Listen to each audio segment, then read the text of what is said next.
Hi guys, welcome to study house. तो अभी recently Iran के द्वारा ईरान में पहले जो यूरेनियम का एनरिचमेंट होता था उसको बंद किया गया था। 2015 में एक डील हुई थी जिसको कि ईरान न्यूक्लियर डील या फिर JCPOA यानी कि joint comprehensive plan of action के नाम से जानते हैं। इस डील के तहत ये बंद हो गया था, बट वापस से अभी रिसेंटली ईरान के द्वारा जो यूरेनियम का एनरिचमेंट है उसको रिज्यूम किया गया है। तो इसके पीछे क्या रीजंस हैं इस और ये जो 2015 की डील है इसके बारे में भी पूरा डिटेल में हम एनालिसिस करेंगे। और अगर आपको ये वीडियो यूजफुल लगे then do like, share and subscribe to study couch. Okay, so let's start.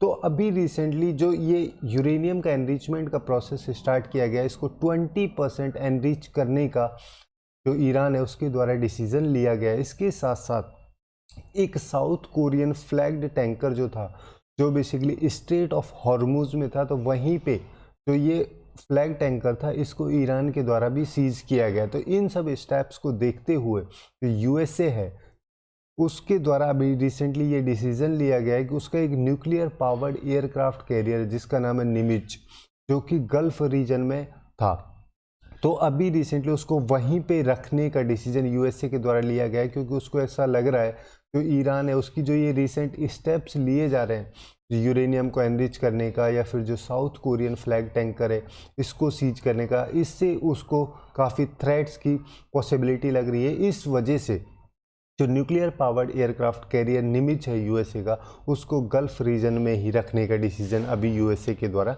लिया गया है। अब इसको सबसे पहले हम जोग्राफिकल लोकेशन पे देख लेते हैं। जैसे कि आप लोग यहाँ वर्ल्ड मैप पे देख रहे हैं, ये नॉर्थ अमेरिका कॉन्टिनेंट है, ये साउथ अमेरिका कॉन्टिनेंट है, ठीक है। इसके यहाँ पे पैसिफिक ओशियन है, यहाँ पे अटलांटिक ओशियन है। अटलांटिक ओशियन जो कि अमेरिका के जो कॉन्टिनेंट्स हैं, नॉर्थ अमेरिका और साउथ अमेरिका, इनको यूरोप और अफ्रीका से अलग करता है। ये अफ्रीका कॉन्टिनेंट है और ऊपर वाला जो रीजन है ये यूरोप है, और यहाँ पे ये जो है ये एशिया कॉन्टिनेंट है और नीचे वाला ऑस्ट्रेलिया कॉन्टिनेंट है, ठीक है। यहाँ पे इंडियन ओशियन है, और जो रेड कलर में आप जो रीजन देख रहे हैं ये है ईरान। ओके, अब ईरान को हम यहाँ पे देखें, जैसे कि इसके एक साइड में यहाँ पे पर्शियन गल्फ है और यहीं पे है स्ट्रेट ऑफ हॉर्मुज जो कि ईरान और ओमान, ठीक है, इन दोनों के बीच के एक स्ट्रेट है। ये बेसिकली पर्शियन गल्फ को, जो गल्फ ऑफ ओमान है जो कि यहाँ पे है, उसके साथ साथ जो अरेबियन सी है उसके साथ में भी कनेक्ट करने का काम जो स्टेट ऑफ हॉर्मुज है इसके द्वारा किया जाता है। अब इसकी नेबरिंग कंट्रीज अगर हम देखें ईरान की, जैसे कि यहाँ पे इसकी बाउंड्री पाकिस्तान के साथ में लगती है, ऊपर अफगानिस्तान के साथ में लगती है और उसके ऊपर तुर्कमेनिस्तान के साथ में लगती है, और जो कैस्पियन सी है उसके साथ में भी इसकी बाउंड्री लगती है। उसके अलावा अज़रबैजान और आर्मेनिया, टर्की, इनके साथ में बाउंड्री इसकी लगती है, और इराक के साथ में भी जो ईरान है उसकी बाउंड्री लगती है। यहाँ पे कुवैत वगैरह के साथ में नहीं लगती है, जैसे कि आप लोग यहाँ पे भी देख सकते हैं कुवैत जो है वो यहीं पे ख़त्म हो जाता है, उसके बाद इराक के साथ में ईरान की बाउंड्री लगती है।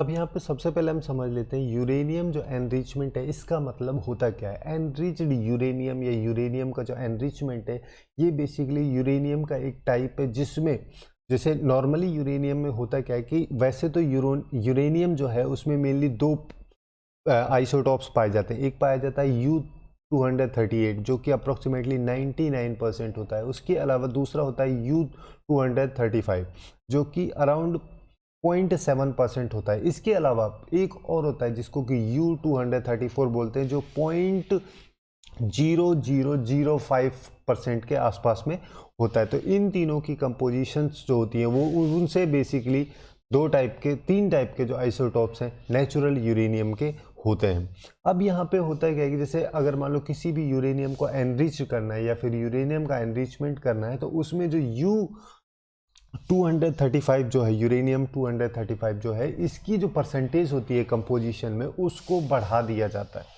तब जाके जो कोई भी मतलब एनरिचमेंट प्रोसेस यूरेनियम का है वो होता है। इसमें बेसिकली जैसे जो U-235 है उससे U-238 को सेपरेट किया जाता है, और उस प्रोसेस की हेल्प से ही जो U-235 है उसकी कंपोजिशन को बढ़ा दिया जाता है। अब इसको बढ़ाने का मतलब यहाँ पे ये हो गया कि जैसे न्यूक्लियर वेपन्स हो गए या फिर न्यूक्लियर रिएक्टर्स वगैरह जो है उन सब में इसका यूज़ किया जाता है। जैसे न्यूक्लियर वेपन्स की अगर हम बात करें तो जो ये एनरिचमेंट है यूरेनियम का, जब ये 90% या 90% से ज़्यादा होता है तो ऐसी सिचुएशन में इसको हाईली एनरिच्ड यूरेनियम या फिर वेपन्स ग्रेड यूरेनियम बोलते हैं। और जो न्यूक्लियर वेपन्स होती हैं उन सब में ये जो यूरेनियम होता है हाईली एनरिच्ड यूरेनियम, इसको यूज़ किया जाता है। बट वहीं पे अगर हम न्यूक्लियर रिएक्टर्स की बात करें तो इसमें जो एनरिचमेंट होता है उसकी रिक्वायरमेंट 3 to 4% की होती है, जिसको कि लो एनरिच्ड यूरेनियम या फिर रिएक्टर ग्रेड यूरेनियम बोला जाता है। और ये जो यूरेनियम होता है लो एनरिच्ड यूरेनियम, इसको न्यूक्लियर रिएक्टर्स वगैरह जो होते हैं उन सब में यूज़ किया जाता है। बट जब ज़्यादा परसेंटेज होती है, मतलब कि हाईली एनरिच्ड यूरेनियम होता है, उसको मेनली जो न्यूक्लियर वेपन्स होती हैं उन सब में यूज़ किया जाता है। अब यहाँ पे 2015 में क्या हुआ, एक न्यूक्लियर डील साइन हुई थी जिसको कि JCPOA यानी कि joint comprehensive plan of action के नाम से भी जाना जाता है, या फिर इसको ईरान न्यूक्लियर डील भी हम बोलते हैं। 2015 में P5+1 का जो ग्रुप था, P5 मतलब UNSC United nation security council के 5 परमानेंट मेंबर और प्लस में 1, तो यहाँ पे जो ये 6 हैं टोटल, इनमें जैसे USA, UK, फ्रांस, चाइना, रसिया, ये तो परमानेंट मेंबर हो गए, और इनके अलावा +1 जो है वो है जर्मनी।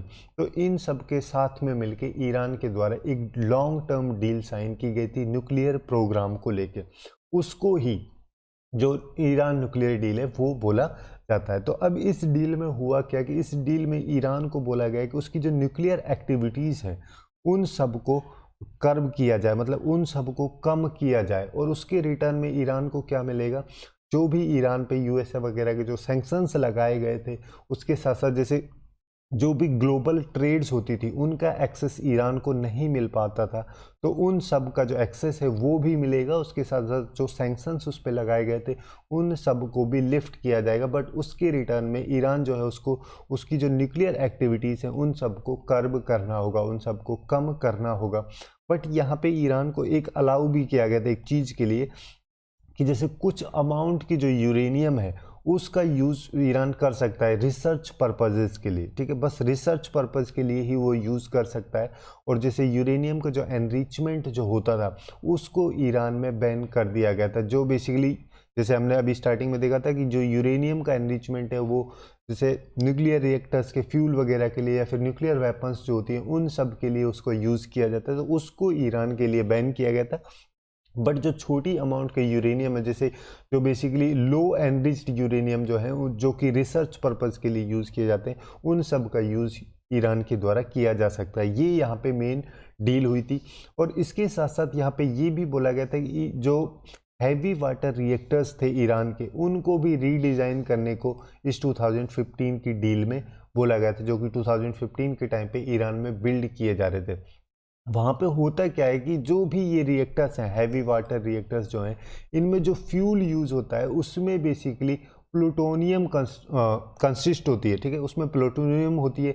तो प्लूटोनियम जो है वो कोई भी बॉम्ब वगैरह बनाने के लिए काफ़ी ज़्यादा सूटेबल होती है, तो इस वजह से इसको भी रीडिज़ाइन करने के लिए इस डील में बोला गया था। और ये भी अलाउ किया गया था कि जो इंटरनेशनल इंस्पेक्शंस होते हैं वो इस हैवी वाटर रिएक्टर का जो फ्यूल है जिसमें कि प्लूटोनियम का यूज़ किया जा रहा है इसका इंस्पेक्शंस किया जाएगा, ठीक है। ये 2015 में हुआ। बट उसके बाद 2018 में क्या होता है, जो USA है उसके द्वारा ये 2015 को डील को अबेंडन कर दिया जाता है, ठीक है। यहाँ पे बेसिकली जब ये अबेंडन किया गया था तो उसके द्वारा ये रीज़न दिया गया था कि ये जो डील है ये पूरी तरीके से फ्लॉड है, इसमें काफ़ी ज़्यादा कमियाँ हैं, और उसके साथ साथ जो ईरान पे सैंक्शंस लगाए गए थे उन सबको वापस से टाइट करने की जो स्टेप्स थी वो USA के द्वारा ली गई थी। जब जैसे ही ये सैंक्शंस को टाइट किया गया तो ईरान के द्वारा जो इसकी कमिटमेंट रखी गई थी 2015 की इस न्यूक्लियर डील में उन सबको धीरे धीरे ब्रेक करना स्टार्ट कर दिया गया था। इस वजह से ही अभी रिसेंटली ये स्टेप ईरान के द्वारा ली गई है, जिसमें कि जो यूरेनियम का एनरिचमेंट जो था उसको वापस से ईरान में स्टार्ट किया जाएगा। अब यहाँ पे क्या किया जा सकता है अगर इसके बारे में हम बात करें, जैसे जो कंट्रीज है P5+1 मतलब कि UNSC के 5 परमानेंट मेंबर प्लस जर्मनी जो है, ये सब इस 2015 की डील को वापस से री इंगेज करें, इसमें कंस्ट्रक्टिवली तरीके से जो भी इश्यूज चल रहे हैं उनको पीसफुली तरीके से अगर एक डायलॉग के थ्रू रिजॉल्व करें तो काफ़ी अच्छी पॉसिबिलिटीज़ बन सकती हैं कि यहाँ पे कोई डिस्प्यूट या फिर कंस्टेंट ना हो USA और ईरान के बीच में जो अभी चल रही है। यहाँ पे बेसिकली ये जो यूएसए और ईरान है, इन दोनों के बीच में जो ये रीस्ट्रेंट चल रही है, तो इसका मतलब इन दोनों कंट्रीज के साथ में ही मेन पॉइंट नहीं है। उसके अलावा जैसे वेस्ट एशिया का जो रीजन है, जैसे कि हमने देखा था जो स्ट्रेट ऑफ हॉर्मुज है, जो कि पर्शियन गल्फ को, जो गल्फ ऑफ ओमान है, और उसके साथ साथ जो अरेबियन सी यानी कि इंडियन ओशियन वाला जो रीजन है, उसके साथ भी कनेक्ट करने में यूज़ की जाती है। तो मतलब कि जो भी ग्लोबल अफेयर्स जो हैं उन सब पे भी ये जो यूएसए और ईरान का जो रीस्ट्रेंट है, प्रॉब्लमेटिक सिचुएशन है, इसका इफेक्ट ग्लोबल लेवल पे भी देखा जा सकता है। तो इस वजह से जो ये P5+1 कंट्रीज़ हैं, इन सबको ये स्टेप लेना चाहिए, क्योंकि इनके द्वारा ही, मतलब इनिशियली जब 2015 की ये डील साइन हुई थी, तो इनके द्वारा ही जो ईरान है उसको इस न्यूक्लियर प्रोग्राम के लिए साइन कराया गया था। तो यही थी कुछ इंपॉर्टेंट इन्फॉर्मेशन ईरान के द्वारा जो अभी रिसेंटली यूरेनियम एनरिचमेंट को रिज्यूम किया गया उसके बारे में। उसके साथ साथ 2015 में जो न्यूक्लियर डील साइन हुई थी, जिसको JCPOA यानी कि joint comprehensive plan of action के नाम से भी जाना जाता है, उसके बारे में। तो आज के लिए बस इतना ही। Hopefully you guys find it useful, and if you find it useful then do like, share and subscribe to study Couch. Thanks for watching and have a good day.